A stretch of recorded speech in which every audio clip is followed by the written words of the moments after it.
Muito bem-vindos ao treinamento de trabalho em altura. Módulo 3.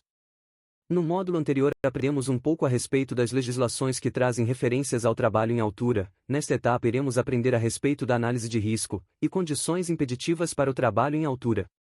Sendo assim, preste muita atenção, bons estudos e vamos nessa! Uma das etapas mais importantes para uma segura execução das atividades em altura é a elaboração da análise de risco. Além de trazer uma condição mais segura, também é item obrigatório de acordo com a NR35.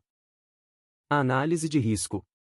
A análise preliminar de riscos, APR, consiste no estudo inicial de uma determinada atividade, com a finalidade de identificar previamente os riscos presentes na mesma e avaliar as medidas de controle ou mitigação a serem adotadas em sua fase de execução, através da utilização de um formulário específico. Antes de mais nada, precisamos ter claro a definição de risco. A definição de risco de trabalho é a probabilidade de algo acontecer em determinado evento ou local potencialmente perigoso, gerando consequências aos envolvidos. Afinal, como realizar uma boa avaliação de risco? Elaboramos um método em 5 etapas para uma boa eficiência e apontamento dos riscos presentes em uma atividade de altura. Pense na tarefa.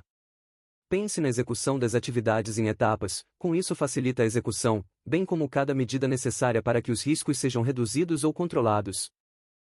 Identificação dos riscos. E se isso acontecer? Analise as condições que podem acontecer em caso de situações que fujam do controle. Esteja atento às condições presentes no ambiente de trabalho, bem como às condições que possam ocorrer no decorrer das atividades. Avalie os riscos.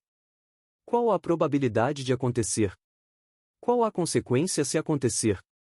É importante saber qual a probabilidade de determinada situação ocorrer para que possamos estabelecer medidas de controle de acordo com sua grandeza. Realizando este tipo de análise, podemos contemplar todos os riscos da atividade, bem como as medidas de controle.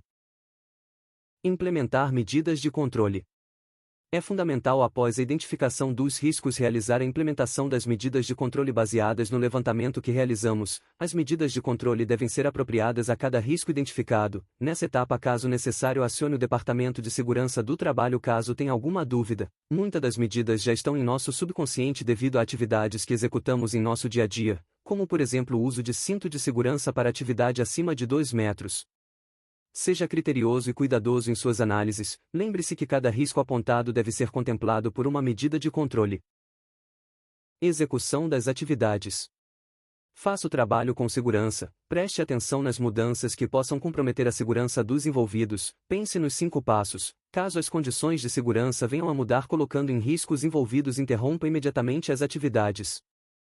Um dos objetivos desse módulo é aumentar a percepção dos participantes para os riscos presentes nas atividades. Com isso, propomos um exercício simples e que irá nos ajudar a levantar de maneira simples e rápida riscos em uma frente de trabalho. Observe a imagem a seguir por 30 segundos e procure identificar a maior quantidade possível de situações que podem representar um risco a estes trabalhadores.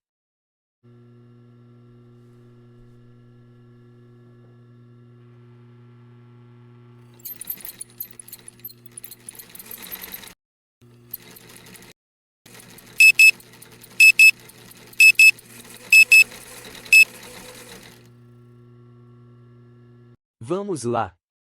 Riscos identificados. Trânsito de pedestres com uso de celular. Trabalho em altura sem uso de cinto de segurança. Trabalhador correndo.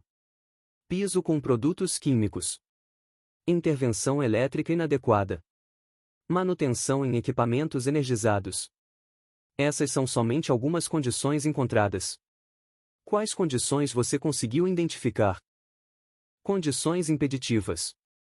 Durante as atividades em altura, algumas condições são impeditivas para a execução desse tipo de atividade. Listamos 5 condições que, se caso ocorram, fica proibido a execução de atividades em altura.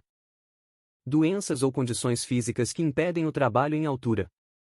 O estado físico do trabalhador que vai executar a tarefa influencia diretamente na segurança do trabalho.